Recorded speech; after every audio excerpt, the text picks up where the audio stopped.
नमस्कार, सेवा जोहार। मैं अरविंद गोंड नोएडा आदिवासी दर्शन चैनल में आप सभी का स्वागत है।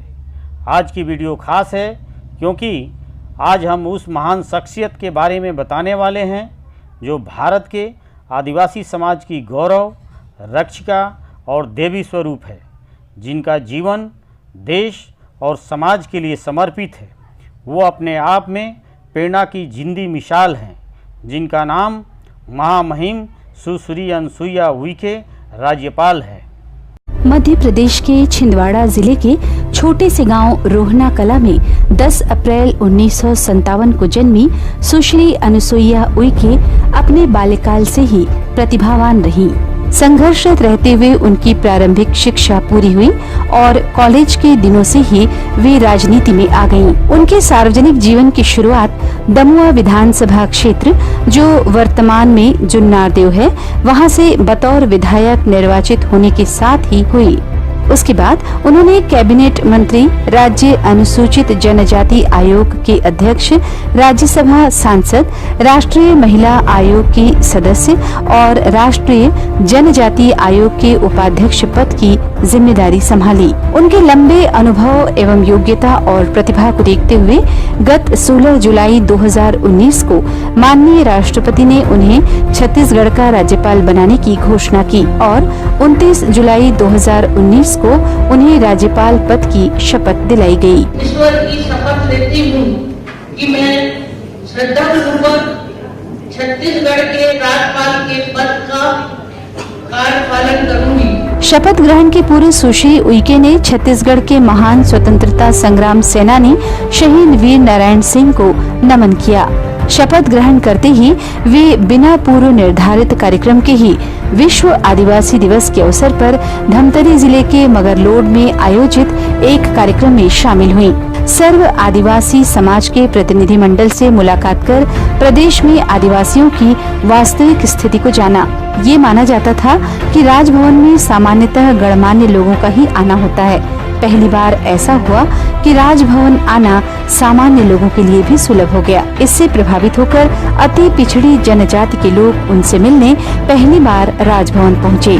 सुश्री उइके ने उनकी समस्याएं सुनी और समाधान भी निकाला।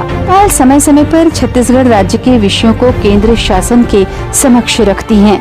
ऐसे ही एक महत्वपूर्ण दिल्ली प्रवास पर उन्होंने माननीय राष्ट्रपति, माननीय उपराष्ट्रपति, प्रधानमंत्री और केंद्रीय गृह मंत्री से भेंट की, जहां इन सबों ने सुश्री उइके को राज्यपाल का दायित्व संभालने के बाद सफलतापूर्वक कार्य करने के लिए शुभकामनाएं दी। अपने कर्तव्यों के प्रति निष्ठ और जिम्मेदारियों के प्रति चैतन्य रहने वाली सुश्री उइके ने जनजातियों के कल्याण के लिए बनी योजनाओं का क्रियान्वयन जमीनी स्तर पर हो, इस मंशा से इस वास्तविकता को समझने के लिए वे स्वयं नारायणपुर और दंतेवाड़ा जिले के दौरे पर गईं और अधिकारियों की बैठक ली। इतना ही नहीं बल्कि उन्होंने राज्यपालों के सम्मेलन में जनजातियों के कल्याण के विषय को प्रमुखता से रखा। संवेदनशील राज्यपाल सुश्री उइके छत्तीसगढ़ की ज्वलंत समस्या नक्सलवाद को और नजदीक से जानने के लिए आत्मसमर्पण किए हुए नक्सलियों से भी मुलाकात की और साथ ही नक्सली हमले में घायल जवानों की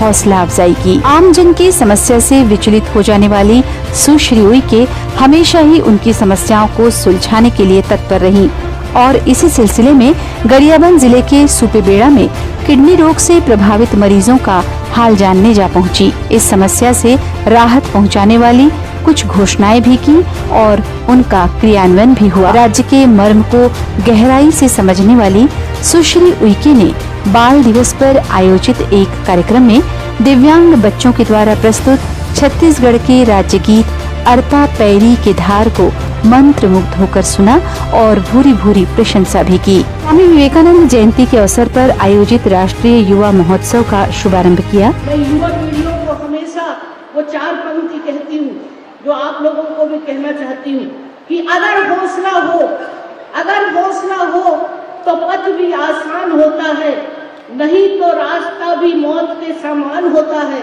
जो हिम्मत हारते हैं जिंदगी भी हार जाते हैं, जिनमें अगर हौसला होता है तो वो बाजी मार जाते हैं।